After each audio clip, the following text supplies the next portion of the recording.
Greetings to the distinguished guests, speakers, and the participants of the summit.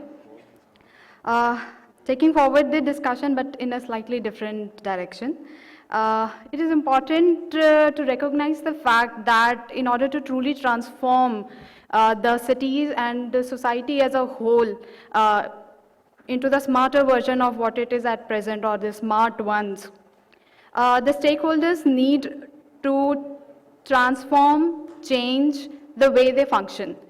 So since government happens to be the biggest stakeholder in the transformation, and it lies at the center of the entire transformation process, providing a digital workplace solution in the form of e-office can truly be instrumental in taking the road towards e-governance and smart cities.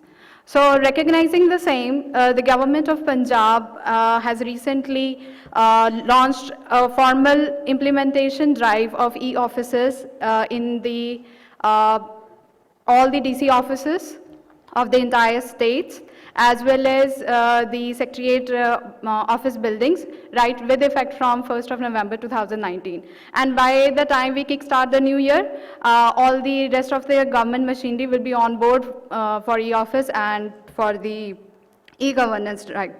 So taking not much time, I will just take you through to how e-office functions actually, and what all benefits can we derive from the same. So these are the modules which I'll be discussing in brief. It will entail the e-office portal dashboard, the file system, the knowledge management system, camps, and the MIS reports. So e-office login IDs are actually the email IDs that the employees, government employees have on the NIC or the we say gov.in or the state-specific punjab.gov.in platform. So whenever they log in, this is the portal dashboard that they vision. And in terms of creating the e-file, this is the flow that we have. Explaining it shortly, just that we are going the e-way rather than the physical file way, that whenever a PUC, any letter, any reference comes across, the employee simply scans it, uploads it, and rest on it all goes the e-way. It is, and the metadata is entered, receipt number, file number, everything is generated, and it is attached. File is generated thereafter, and the file movement is as per what is presently doing down the hierarchy, up the hierarchy. So this is the receipt dashboard, whereby the employee can enter the metadata as to from whom they we have received the particular letter or reference and other details. So this is the inbox, wherein we can see the different parameters. We have a system of color coding, and it, depending upon the priority, it can be most immediate, so we can actually tag it along. Then we have the computer numbers and receipt numbers that they are generated in the system itself, subject and sender from whom the receipt was originally sent, and sent by means the office hierarchy from which it has come. So we can actually visualize the date on which it was sent, so it is easy for monitoring and taking note of the flow as well. So I'm skipping it because of the time constraint. So similar to the receipt inbox, we have the file inbox.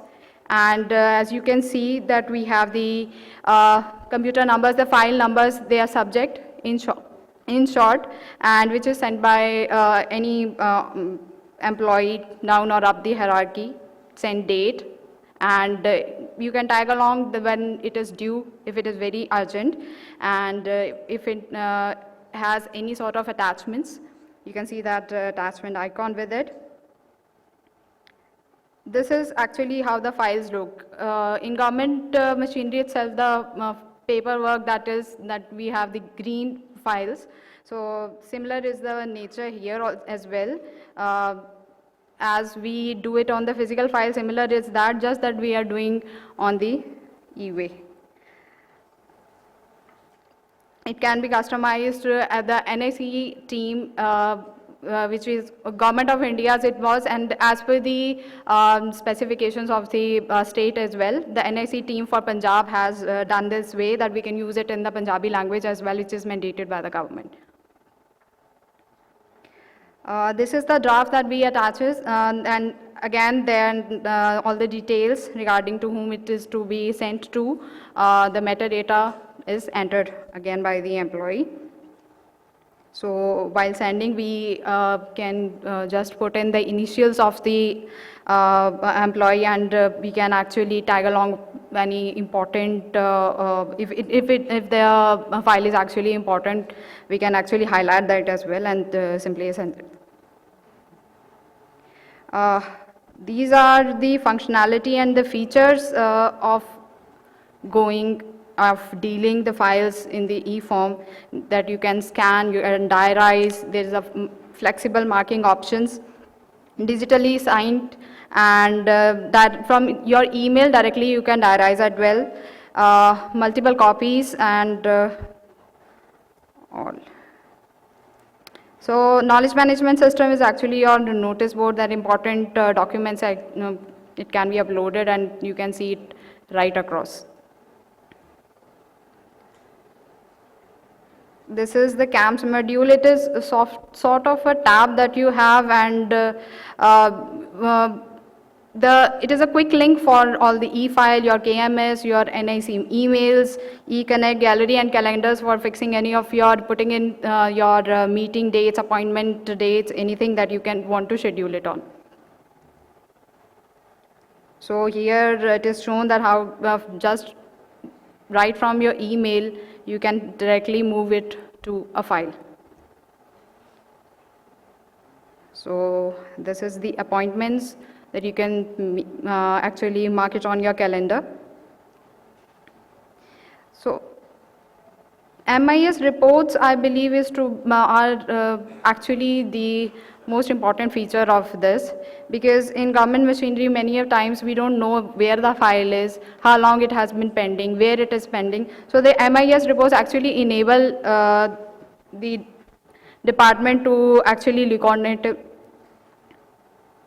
So the report pendencies can be generated, and right from where the file has moved, across which channel, through which employees, you can generate the data and actually visualize that it was pending for how long, with which employee, and so on. So even the file disposal reports can be generated either interdepartmental or within the department as well. So this is the file summary report, just a sample that how many files have been created, received, disposed of, or parked.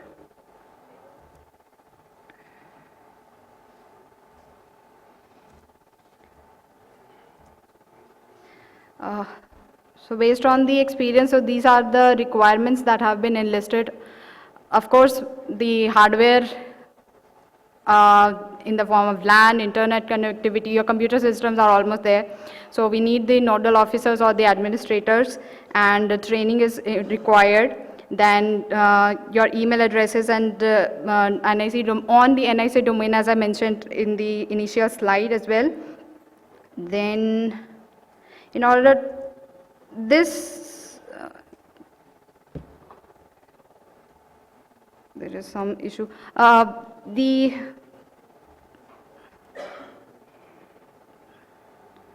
Okay, so far since it was formally implemented with effect from 1st of November 2019, so far this much files, that is 1,35,000 plus have already been generated, and with the 7 lakhs plus e-receipts, and it is being implemented by 38 organizations across the state, and we have around 9,000 plus users for that. So this is simply a list of all the departments that have already gone live, as well as the one who are in progress. Now, why e-office? Saves times, of course, because we don't need to send the file, we sign it, give it to a peon, he will take it to another one, diarize it to somewhere else. So that all time is saved. Environment friendly, of course, the carbon footprint is reduced because the number of papers that we use in the government offices, it is reduced by a huge margin.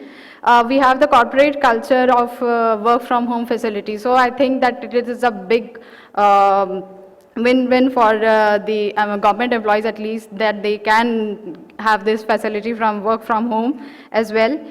It increases the accountability and transparency in the functioning, in the sense that, as I already mentioned, that MIS reports can be easily generated, and any person who has sent a file can actually look where the file is, where it is, for how long it is being pending. So it increases the accountability overall. It is faster as compared to the movement of the physical files.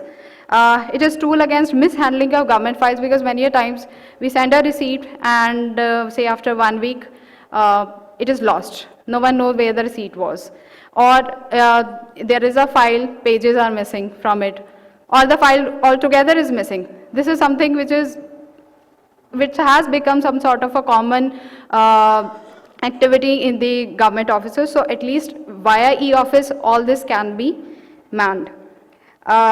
Then it streamlines the flow of work as well, enables tracking, tracing, and identification of any lapses that occur while dealing with any particular references or letters, and you have a real-time monitoring system available. So this is the picture that I've added when it was launched on 1st of 1/11/19. So with this note, I think the Chandigarh administration is still lacking behind in the implementation of e-office. So right from the experience of Punjab, they can take along. And with this note, I will sign off. Thank you so much.